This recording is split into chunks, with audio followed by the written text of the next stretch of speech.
நானும் கட்டுப்படுத்தணும்னு நினச்சாலும் கட்டுப்படுத்த முடியலையே அப்படிங்கிற மாதிரி நாக்கு அடக்கணும் அப்படின்னு சொல்லி ஸ்நாக்ஸ் சாப்பிடக்கூடாதுன்னு நினச்சிக்கிட்டே தான் இருக்கேன். அது ஒரு நாள் நடக்கிற மாதிரியே தெரியல. உடனே என்ன சாப்பிட்லாம் அப்படின்னு சொல்லி யோசனை பண்ணிட்டு இருக்கும்போது ஏமாவேன்னு சொன்னால், அம்மா தேங்காய் பால் முறுக்கு சாப்பிட்லான்னு போடா அப்படின்னு சொல்லிட்டு கடைக்கு அமுச்சு விட்டோன்னே உடனே வாங்கிட்டு வந்துட்டான்.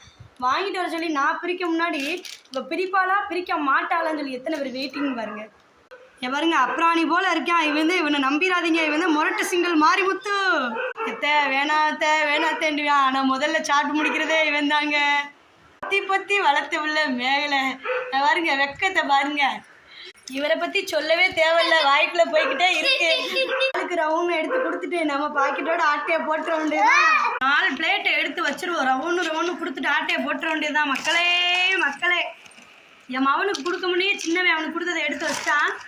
ஆளுக்கு பங்கு போட்டு தின்னலாம் அப்படிங்கிற மாதிரி ஆளுக்கு ரவுன்னு வைப்பான். வாங்க இங்கே அது முன்னே வைக்க முடியும். ஒவ்வொன்றாலும் தூக்குதே. இங்கே வருங்க மவன் பாருங்க 2 எண்ணத்தை தூக்குது. ஆசைப்பட்டு வாங்கினேன். இங்கே வருங்க ரவுன்னு கிடச்சிருக்கு. சரி வந்த வரைக்கும் லாபம் அப்படின்னு தின்ன வேண்டியதான். இங்கே பாருங்க கருக்கு முறுக்குன்னு சாப்பிடுதான். பல்லுள்ளவே பக்கடா சாப்பிட்றாங்கிறவாரு. இங்கே வருங்க ஈன்னு 2 வேளை கலந்துக்கிட்டே சாப்பிட்றாங்க. அப்புறம் என்னங்க தின்னு முடிச்சிட வேண்டியதான். லேட்டு தின்னுட்டு அடுத்த ரவுண்டு கேட்டுருவாங்க.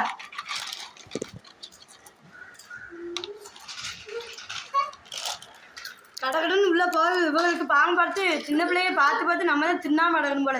இதெல்லாம் வெறும் உடம்புங்க ஊற்றி போய் கிடக்கிறதுலாம். இவ தின்னுட்டு சத்தா ஒல்லியாக இருப்பாங்கன்னா நம்ம தின்னாம புதுசுன்னு ஆக வேண்டியதுதான்.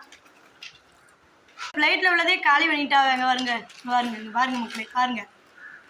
2 ரூபாய் போட்டு அமுக்குறாரு. அமுக்குண்டு தரமாட்டேன் மாப்பிள்ளே தரமாட்டேன் புரிஞ்சுக்கிட்டே உள்ள போடுறாரு. காயில வந்தது.